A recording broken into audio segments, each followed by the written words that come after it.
Hey everybody, and welcome back to another Kraken Packs video. I am your host, MrBevers. We're back with a Core Set 2020 pre-release kit. That's right. If you didn't go and play in your pre-release last weekend, I hope that you were doing something else more fun and entertaining.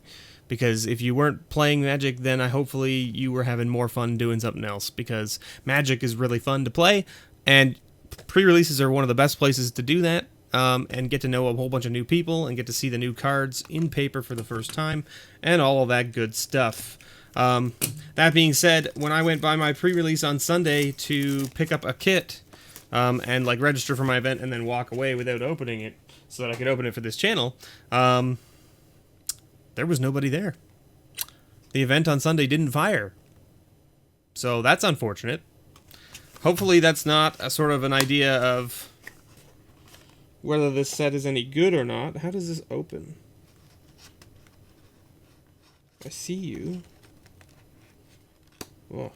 Wow, that's awkward, isn't it? Sure is. So anyway, needless to say, my LGS is going to have a lot of leftover pre-release kits, which is interesting. I'll probably pick up a whole pile of them if I can. So then if anyone needs codes, maybe we'll give away a bunch, right? So anyway, there is your Core 2020 Life Die that has the symbol M20 beside the 19. Oh my gosh, it actually counts down. How hype is that? How hype is that? Now, the dice that are going to be in the bundles are supposedly going to be bigger, like a bigger die. So you can only get these small dice from the pre-release kits, which is going to be an interesting thing. I don't know. We'll see. We'll see. So anyway, we have, of course, if I pull this out here, yeah. So we have that has our arena code on it. So this has our arena code on it on the back. It's interesting that they didn't put it on the back of a token. They put it on the back of the on your turn thing, which is interesting. Don't know why they changed that, but they did. I like to anyway, not reveal my card, my promo card, until the very end. And of course you get like a little, like, you know, get fired up. Get fired up. And then there's like a building a pre-release deck. So it tells you, you know, like you should have 15 to 18 creatures, 5 to 8 other spells, and your curve should be 0 to 2 in the 1 drop, 6 to 8 in the 2, 6 to 8 in the 3, 3 to 5 in the 4, 2 to 4 in the 5, and then 1 to 3 in the 6. Right? And then 17 lands. Now, I mean, you could listen to them if you want, or you could build your deck however you like, because maybe something different. What I will say is that I'm not a huge fan of these being sideways, I guess, because that doesn't fit into most deck boxes the proper, like most deck boxes are this way, not this way. So I mean, like, there will still be uses for it in some cases. It's just I'm not a huge fan of it being sideways, just for organizational. What the? One pack was backwards. Did you see that? They were all this way, except this one. Weird. But we got an assortment of people on the front of our packs here. We got 2 Soren, we got 2 Ajani, and we got 2 Yuang, or whatever her name is. I don't remember what her name is. I haven't actually looked at the spoilers or anything of this set, so... however, I did play in the Early Access Streamer event last week. Thank you so much, Wizards of the Coast, for allowing me to partake in that event. I appreciate it. It was a nice sponsored event. What I did notice from playing in the Sealeds during that event was that everybody was forcing blue-white flyers. Almost every opponent I came up against was like, we're playing blue-white flyers. And I was like, oh, okay. I mean, I guess. So anyway, let's get right into it. We'll lay it all out the way I would normally do it, as if we're doing a build, and we'll see what we find. So we've got, of course, white, and red, and black, and green, right? And then our blue, Frostlinks, is very good. This card is interesting, mainly because it can deal 3 damage to a creature with flying, which is very good in the format where there's a lot of flyers. Convolute is a counterspell, makes them pay 4, which is like pretty heavy, but it costs 3, so it's kind of like interesting. So speaking of flyers, there's a Griffin Sentinel. Okay, first uncommon is a Blood for Bones, which is an interesting one. It lets you, as an additional cost, you sack a creature, but then you get to return a creature from your graveyard to the battlefield and another one to your hand. So that's kind of cool. Then we got Gauntlets of Light, which is an interesting thing. It just kind of gives them like butt. It gives them the ability to fight with their butts. And then we've got Air Elemental, another big flyer. So again, you know, flying is a thing. And our rare is a Bishop of Wings, which is a thing that is very good about when you play angels, you get spirits, and so flying things, right? And whenever an angel enters the battlefield under your control, you gain 4 life. Whenever an angel you control dies, create a 1/1 spirit. So there's that. And we get a foil? Did we get a foil? What is this? So there's our rare. Like, what? The foil's behind the land. That's weird. Oh, it's Mu Yanling. Yanling. Wow, the tokens look beautiful though. Holy moly! All right, so there's a foil befuddle. So we got a foil, and we got just a mountain, of course. Good old mountain. Man, this is the fact that they've gone like to the border with the art now instead of it being in a frame for the tokens. Looks amazing. Islands you control have draw a card. That's the emblem you get with her. My goodness. Seems fun. I know a lot of blue decks that would be like, what's that? All of my islands let me draw cards? Sweet. Glaring Aegis, Anticipate, Blade Brand, Angelic Gift is very good for the flyer deck. Natural End. Shock, of course, very nice. Moat Piranha's just a 3/3 defender for 2. It's kind of a common thing that's happened in the past. Marauder's Axe, which is a fine equipment. Now you've got your Flying Bird, which can go in any deck. We got the Anvil Right Raptor. Rabid Bite, nice removal in green. Okay, so then we've got a flying 2/3 Harpy, Vampire Rogue. Yeah, Vampire Rogue. Whenever you gain life, put a 1/1 counter on her. Thrashing Brontodon is back. Very good little like enchantment removal 3/4 body for 3. Portal of Sanctuary. Now this card's interesting because it's return target creature you control and each aura attached to it to their owner's hands. Activate this ability only during your turn. So, but it's only 1 mana, so if you have a bunch of enter the battlefield effects, this card is sweet. And our rare is a Mythic Forge, which is not great in limited, unless you have a lot of artifacts, I guess. So there is that. And then we got another mountain, and look at that sweet wolf token. Like, just, these tokens are just absolutely stunning. Like, whoever managed to get them to sign off on making the tokens basically all the way art to the edge, kudos. Kudos to whoever made that decision and managed to convince everyone else that it was a good idea. We got some okay cards here. Blue draw card for when you have flyers. Thicket Crasher. So far, I don't really have anything that's like making me be like, I need to be playing this color. Do you know what I mean? Like, I don't have anything in particular. Like, and we have like this Bishop of Wings, but it doesn't really do anything for us right now. We haven't drawn any angels, right? So like, I mean, Goblin Ringleader is our first uncommon. Seems like a really interesting card. It's a 2/2 for 4, but when it enters the battlefield, reveal the top 4 cards of your library. Put all Goblin cards revealed this way into your hand. So if you're playing a Goblin deck, it's great. Absolutely great for a Goblin deck.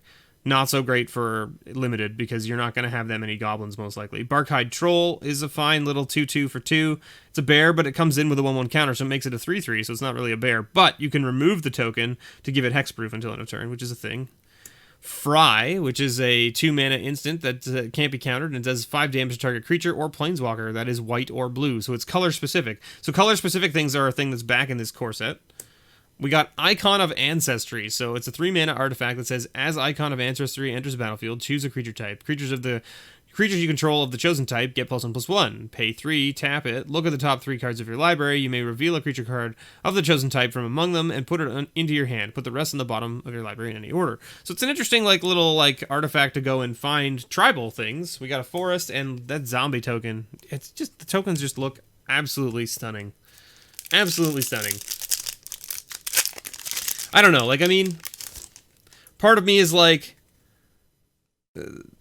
yeah, I don't know. The tribal in limited is not great. It can be okay, but it's most of the time it's not great. So like, Icon of Ancestry is gonna be mediocre in most decks. Heart Piercer Bow, another little interesting thing, like, lets you ping things when your creature attacks.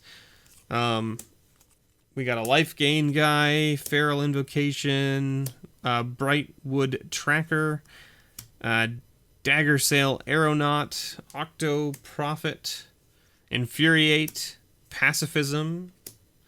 Who doesn't like a good Pacifism? Growth Cycle. Okay, uncommons here. Vengeful War Chief. This card seems interesting too. Like I've seen it in a number of sealed pools, and I'm always like, it seems interesting. But whenever you lose life for the first time each turn, put a 1/1 counter on Vengeful War Chief. You really need a way to lose life on your turn and your opponent's turn, but also to gain life back so that he gets bigger, but also you don't like murder yourself. So again, another removal spell, but only if it's black or red, so it's very situational. In best of 3, these cards are great because you can sideboard them in if you know you're playing an opponent that is playing those colors. Loaming Shaman is a great card. I've seen this card do a lot of great work, especially if you have a bunch of tricks or draw cards or things like that you cast early turns, and then you draw this, like, you know, let's say you play this on turn 5 or 6, after you've played a bunch of stuff that's gone into your graveyard, you now get all those back into your library. It's just solid. Does a lot of work. All right, we got a Mythic. Cavalier of Gales. It's flying, so I guess we're going to try to force blue-white flyers, I guess. So it's a 5/5 for 2 and 3 blue that says when it enters the battlefield, draw 3 cards, then put 2 of your cards from your hand on top of your library in any order. When it dies, shuffle it into its owner's library, then scry 2. That seems really good, actually. I haven't seen this Cavalier. Oh man, the Elemental token looks sweet too. My goodness. New bundle content. Alternate art premium rare. Special oversized life counter. 20 premium foil basic lands. So there you go. They're advertising the changes to the bundle. Alright. Okay. Yep. Okay. Courser is always really good. A 3/3 for 3 you can never really complain about. Bone to Ash, not bad. Gorging Vulture. Always screwing people, especially me. Tomebound Lich, our first double color card from the core set. Now, core sets in the past didn't normally have a lot of double color cards, but they do have some from time to time. This one is a Death Touch and Lifelink, and it says when it enters the battlefield or deals combat damage to a player, draw a card, then discard a card. Interesting. Chandra's Spitfire, another little elemental. So, like, the elemental deck in this format is very good as well. Speaking of elementals, there it is. Yorok Wave Crasher.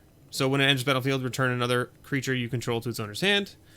And we got a Dracusheth, Maw of Flames. Now, this card is a bomb. Absolute bomb. Whenever it attacks, it deals 4 damage to any target and 3 damage to each of up to 2 other targets. So it deals 4 and then 3 and then 3. So you can literally kill 3 creatures with this just swinging. And it's a 7/7 for 7 with flying. Like, what a ridiculous card. Our first fixing land. Look at that. We'll put it here. And a Sweet Soldier token. Alright, last pack. I mean, like, maybe we're not forcing blue-white flyers. Maybe we're playing, like, blue-red. And just playing, like, blue-red elementals or something. With, like, burn and bombs. Because, again, we haven't seen any angels yet for Bishop of Wings. So, I mean, there is that. And the only thing really in white that I've seen that's been super interesting has been 1 Pacifism. Undead Servant. Oh, there's an angel. Look, we talk about it and we draw one. Disenchant. Keldon Raider. Metropolis Sprites, very nice. Murder, very good removal. Another Pacifism. Ferocious Pup, the tiny pupper. The tiny pupper. Comes in with a little 2/2 to defend it. Destructive Digger. And we've got a Diviner's Lockbox, which lets you play. So choose a card, name, then reveal the top card of your library. If that card has the chosen name, sacrifice Diviner's Lockbox and draw 3 cards. Activate this ability only anytime you could. Now, it works really well with Mystic Forge, because you can look at the top card. Look at the top card. Now you know what the top card is. Pay 1 mana, tap this, name the top card. Now you draw 3 cards for 1 mana. Not terrible, I guess. But the chances of it happening are probably not high. God's Willing, another great combat trick. And, ooh, we got Chandra. All right, so we're looking at red elementals then. Red-blue elementals, maybe? It's possible. We'll have to see. So we got a white rare here called Brought Back. Choose up to 2 target permanent cards from your graveyard that were put there from the battlefield this turn. Return them to the battlefield tapped. It's interesting. And another fixing of Jungle Hollow with a soldier token. Okay, so I don't think we're playing green. I don't think there's, like, particularly an amazing amount of things in green that I was like, I want to be playing green. Like, we don't even have any of the big chonkers in green, right? Like, our biggest creature in green is what? The 4/3 that gives your other elementals trample. So I mean, like, it's possible that you splash green for the elementals because you have the trample elemental and you have the elemental that makes mana, right? So I mean, like, maybe, but probably not likely, right? Now red on the other hand, you have Chandra, very good. Destructive Digger doesn't seem particularly amazing. I mean, maybe it's okay. We do have a number of artifacts. We have 6. I don't know if we're playing it. Keldon Raiders is a fine card to include. Chandra Spitfire for sure. Scorch Spitter, yes. Fire Elemental, yes. Infuriate, yes. Dagger Sail Aeronaut for sure. Fry is a sideboard card. Goblin Ringleader, also sideboard. Chandra's Embercat for sure. Shock, yes. Reckless Airstrike, probably. This is probably an include just to be safe. It's probably best in sideboard for like a best of 3, but if you're playing a best of 1, you probably put it in to the main board. Just because it does 3 damage to a creature with flying, so if you come up against like a flying deck, it's a great way to get rid of things. And it's only 1 mana. Tectonic Rift, no. Yeah, so like our red is probably like this with the dragon, right? Black, we had some decent stuff. Murder's very good. Undead Servant is fine. Vulture is fine. Blood Burglar is fine. Feral Abomination is it's okay for top end, but it's not like amazing. This card seems okay, but you really need to have a way to like deal damage to yourself on your own turn so that he can get bigger. There are a couple of ways to do that. Sorcerer of the Fang is decent. This is just a filler. Fathom Fleet Cutthroat is good. Bloodthirsty Aerialist is good. Bladebrand is fine. And Blood for Bones is good. Mind Rot is fine and sealed as well. Just a good way to discard 2 cards. Your chances are you're going to get some heavier duty stuff if you play it. So our black's not terrible, but we don't really have any bombs in black. So blue. Metropolis Sprite for sure. Befuddle, yes. Wavecrasher, yes. Bone to Ash, yes. Fortress Crab is like, no. Octoprophet for sure. Elemental, yes. Winged Words, yes. Portal of Sanctuary, yes. Moat Piranha is like, maybe not. Anticipate, yes. Second Befuddle. Air Elemental. Convolute is a maybe. Lynx Cat for sure. So we definitely have some solid stuff in blue, right? And the Cavalier is an elemental as well. So I mean, like, we're definitely got some sweet elemental synergy going on. So like 1, 2, 3, 4, 5 elementals in blue, and we've got what? 1, 2, 3, 4 in red. So we have 9 total. We have 9 elementals in the deck, which is pretty decent considering that's almost all of our creatures. Not to mention that Chandra gives +2/+0 to your elementals, right? Yeah, like I think we end up in blue-red, probably.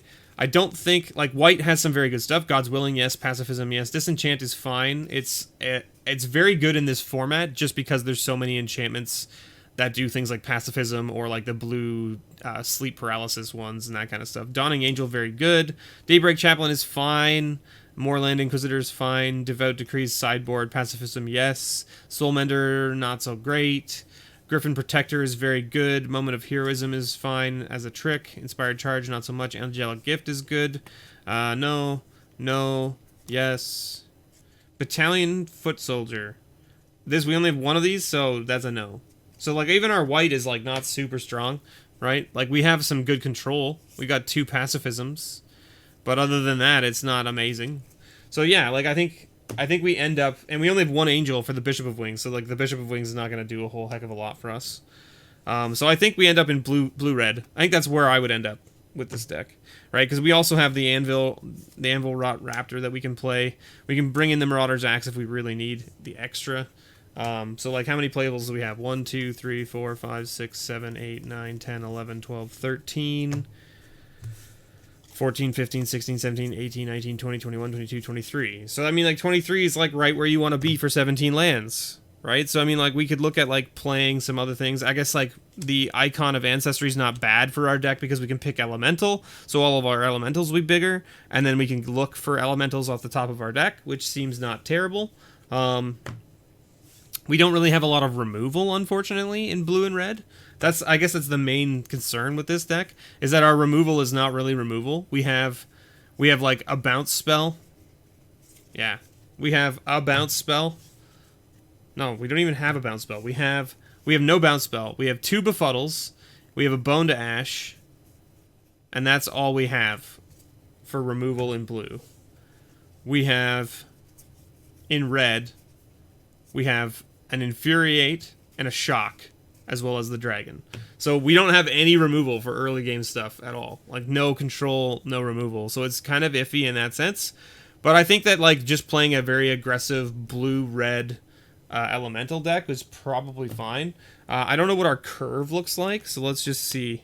What does the curve look like? We've got 2, 3, 4, 3, 4, 4, 5, 3, 3, 2, 3, 5, 3, 5, 4, 4, 3, 1, 5, 1, 4, 2, 1, 7. So, like, we don't have very much early game either, which I guess is a problem. So we're not really super aggro at the beginning, and we don't have any way to control the beginning of the game. So if our opponent comes out super aggro at the beginning of the game, we're just toast with this set. Now that being said, we do have the Swiftwater Cliffs for some fixing for in blue-red, which is not terrible. It's like, I mean, maybe you bring in the Reckless Airstrike just as a something to, like, play early game to remove something. It's possible. Or maybe you have to bring in, like, the Piranhas just to, like, have something sitting on the ground early in front of things. Yeah, because, like, even this, like, our lowest drop in here is the 3-drop Destructive Digger, which is, like, not terrible if we're playing some of our artifacts, but we're probably not playing a lot of our artifacts, to be honest. Like, we're probably going to play maybe the Raptor, if anything, but it's a 4-drop, so we probably don't really need it. Yeah. So, I mean, like, even the Infuriate is not particularly amazing in our deck. Just because we don't really have any early drop creatures to, like, pump up and make it bigger.